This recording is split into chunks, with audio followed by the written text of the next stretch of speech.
আসসালামু আলাইকুম বন্ধুরা, ওয়েলকাম টু অ্যানিমে প্রিকিস। আর আজ আমি আবারও ঘোষ নাইট গানটাই এই মানওয়াটি এক্সপ্লেন করব। এই ভিডিওতে আমি চ্যাপ্টার 3 এবং চ্যাপ্টার 4 এক্সপ্লেন করব। আমার গত ভিডিওতে আমি চ্যাপ্টার 1 এবং 2 এক্সপ্লেন করে দিয়েছি, সেই ভিডিওর লিঙ্ক ডিসক্রিপশনে দেওয়া আছে। অ্যান্ড বাই দ্য ওয়ে, গত ভিডিওতে রেসপন্স অত ভালো আসেনি, এবং যদি এই ভিডিওতে রেসপন্স ভালো না আসে তাহলে আমি এই সিরিজটি ডিসকন্টিনিউ করে দিব। তো চ্যাপ্টারের শুরুতে আমাদের ইয়ানোকে দেখানো হয় যে ওই দুই ভ্যাম্পায়ারকে দেখে অনেক ভয় পেয়ে গেছিল, এবং সে এখানে বলে কি এখানে এখনো ভ্যাম্পায়ার আছে। এখানে গানটা ইয়ানোকে বলে যদি জীবিত থাকতে চাও তো তাড়াতাড়ি আমার হাত পাগুলো আমার শরীরের সাথে কানেক্ট করে দাও, তবে এই প্রসেসের জন্য অনেক সময় লাগবে। এই জন্য ইয়ানো তার দুই সহকারীকে ওই ভ্যাম্পায়ারগুলোকে ডিস্ট্র্যাক্ট করতে বলে, তবে তার সহকারীগুলো উল্টো ইয়ানোকে ভ্যাম্পায়ারগুলোকে ডিস্ট্র্যাক্ট করতে বলছিল। তারা বলে এই কাজ তো আমরাও করতে পারবো। এই উত্তরে ইয়ানো বলে আমি এই অর্গানাইজেশনের লিডার, এবং যদি আমি মারা যাই তাহলে তোমাদের অস্তিত্ব কিছুই থাকবে না। এই উত্তরে একটি সহকারী বলে আমাদের এক লিডার কেন প্রয়োজন হবে যেখানে আমরা মাত্র 4 জনই থাকবো, আমরা মরতে চাই না। তবে এখানে এন তার এই কথায় মাঝখানে একটি ক্রসবো নিয়ে সেই ভ্যাম্পায়ারগুলোর উপরে আক্রমণ করতে চলে যায়, এবং এই দৃশ্য দেখে গানঠায় তাকে থামতে বলে, কারণ এনকে ছাড়া তো গানঠায়ও জীবিত থাকতে পারবে না।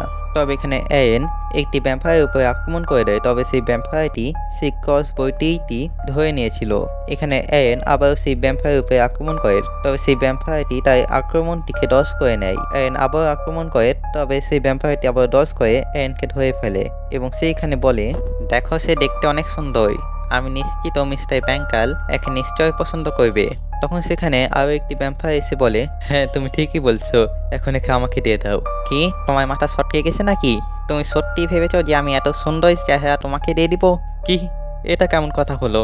এবং এন খেলিয়ে সেই দুই ভ্যাম্পায়ারদের মাঝেই ঝগড়া শুরু হয়ে যায়। তবে এই মাঝে গানটা এসে তাদের মধ্যে একটি ভ্যাম্পায়ারকে লাঠি মেরে সরিয়ে দেয়। এখানে এন গানটাকে দেখে অনেক খুশি হয়েছিল, তবে এখানে গানটায় এন এই গাল টিপে বলে যে সে যেন আর এরকম অ্যাকশন না নেয়, কারণ এখন গানটাকে বাঁচার জন্য এন এর প্রয়োজন আছে, আর যদি এন মারা যায় তাহলে গানটাও শুধু 2 ঘন্টাই বাঁচতে পারবে। তবে অন্যদিকে সেই ভ্যাম্পায়ারগুলো এখনো জীবিত ছিল, এটা দেখে গানটায় অবাক হয়ে যায়। তবে এখানে এন বলে যে তাদেরকে মারতে হলে তাদের হৃৎপিণ্ডে আঘাত করতে হবে। তবে তখন একটি ভ্যাম্পায়ার গানটার উপরে আক্রমণ করতে আসে, এবং গানটার এনকে দূরে সরিয়ে দেয়, এবং সেই ভ্যাম্পায়ারটি তার নখ গানটার বুকে ঢুকিয়ে দেয়। তবে সে এখানে দেখে যে গানটার কিছুই হয়নি, এবং কি তার শরীর থেকে এক ফোঁটা রক্ত বের হয়নি, এবং তখন গানটায় সেই ভ্যাম্পায়ারের উপরে আক্রমণ করে বসে, এবং অন্য একটি ভ্যাম্পায়ার এনের দিকে দৌড়াচ্ছিল।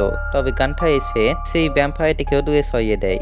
এখানে রেনো গানটার উপরে ইমপ্রেস হয়ে গেছিল তাই কম ফাইটিং স্কিল দেখে। গানটায় প্রথমবার তাই নতুন শরীরটিকে ব্যবহার করছে, কিন্তু তাও সে এত পারফেক্টলি ভ্যাম্পায়ারদের সাথে ফাইট করতে পারছে, এই জিনিসটি এনও নোটিস করে। সে এখানে দেখে যে গানটাই ফাইটিং এর মাধ্যমে নিজেকে ইমপ্রুভ করছে, এবং এই সবের ফলে তার অনেক মজাও হচ্ছে। এখানে গানটা একটি ভ্যাম্পায়ারকে ধরে ফেলে। এখানে সেই ভ্যাম্পায়ারটি ভয়াত্মকভাবে গানটাকে জিজ্ঞাসা করে হাই তুমি কে? তুমি কি মস্তাই? মানুষরা মস্তাই সৃষ্টি করে দিয়েছে? এখানে গানটাই বলে ইন্টারেস্টিং, এটা হয়তো তোমার শেষ কথা ছিল তাই না? তো এবার মৃত্যুর জন্য প্রস্তুত হও। তবে এখানে সেই ভ্যাম্পায়ারটি গানটাকে থামতে বলে আমার কাছে তোমার জন্য একটি অফার আছে যা তোমার অবশ্যই শোনা দরকার। আমাদের লর্ড বাঞ্চার আমাদের থেকে বেশি দূরে নয়, এবং আমরা তাকে সেন্স করতে পারি। আমরা রক্তের মাধ্যমে সংযুক্ত আছি, এবং যদি তুমি এই মুহূর্তে আমাদের মেরে ফেলো তো আমাদের লর্ড বাঞ্চার এখানে চলে আসবে আমাদের প্রতিশোধ নেওয়ার জন্য। কিন্তু তোমাদের মাস্টার তোমাদের প্রতিশোধ নেওয়ার জন্য এখানে কেন আসবে? আয় গাধা, কারণ তিনি আমাদের ভালোবাসেন, এবং যদি তুমি আমাদের সেই মেয়েটিকে দিয়ে দাও তো আমি তোমার জীবন বাঁচিয়ে দিব। তোমার অভয়টা কিন্তু ভালো ছিল, তবে আমার চাই না। এই বলে গানটায় সেই ভ্যাম্পায়ারটিকে মেরে ফেলে। এরপর গানটায় এনকে বাঞ্জার লিঙ্গের ব্যাপারে জিজ্ঞাসা করে যে এই লোকটি আসলে কে। তো এখানে এন বলতে শুরু করে যে বাঞ্চার আসলে একটি হাই র্যাঙ্কের ভ্যাম্পায়ার। এই দুনিয়াতে 3 টাইপের ভ্যাম্পায়ার এক্সিস্ট করে। প্রথমে আছে পিওর ব্লাড ভ্যাম্পায়ার, যারা কি পুরোপুরিভাবে ভ্যাম্পায়ার। দ্বিতীয়তে আছে হাই র্যাঙ্কের ভ্যাম্পায়ার, যারা পিওর র্যাঙ্কের ভ্যাম্পায়ারদের রক্ত থেকে সৃষ্টি হয়। এরপর আছে লো র্যাঙ্কের ভ্যাম্পায়ার, তাদের চুল সবসময় কালো হয়। তবে যেই হাই র্যাঙ্কের ভ্যাম্পায়ার আছে তার সংখ্যা অনেক কম এবং সেই ভ্যাম্পায়ারগুলো তাদের রক্ত খেয়ে ওয়েপেন বানিয়ে লড়াই করতে পারে এবং এমনই আর অনেক কথা আছে যেগুলো আমরা হাই র্যাঙ্কের ভ্যাম্পায়ার সম্পর্কে জানি না। রেনো গান্থা এবং এরেনকে বলে যে বাকি ভ্যাম্পায়াররা নিশ্চয় এখানে আসছে, তো তাদের তাড়াতাড়ি এখান থেকে যেতে হবে। তবে এখানে এরেন বলে যে গান্থা এখনো তার সিদ্ধান্ত তা থেকে বলেনি। তুমি কি আমাদের পক্ষ থেকে ভ্যাম্পায়ারদের সাথে লড়াই করবে? এবং এখানে গান্থারও রাজি হয়ে যায়, কারণ তার কাছে আর অন্য কোনো উপায় ছিল না। গান্থার এই সিদ্ধান্ত শুনে এরেন বলে, তোমাকে ধন্যবাদ, মানব জাতি কখনো তোমার এই মহা সিদ্ধান্তকে ভুলবে না। তবে এখানে গান্থাই বলে, তুমি বলেছিলে আমি মাত্র 2 ঘন্টার জন্যই নড়াচড়া করতে পারবো, তাই না? তো যদি এটাই হয় তো আমাকে খুব শীঘ্রই পাওয়ার সোর্সের সাথে কানেক্ট করতে হবে। তবে এখানে এরেন বলে, তবে তার আগে তোমার জন্য একটি উপহার আছে।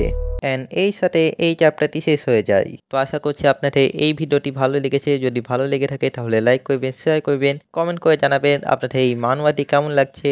চ্যানেলে নতুন হলে সাবস্ক্রাইব করে পাশে থাকা বেল আইকনটি অন করে দিবেন। দেখা হচ্ছে, বাই বাই, আল্লাহ হাফেজ।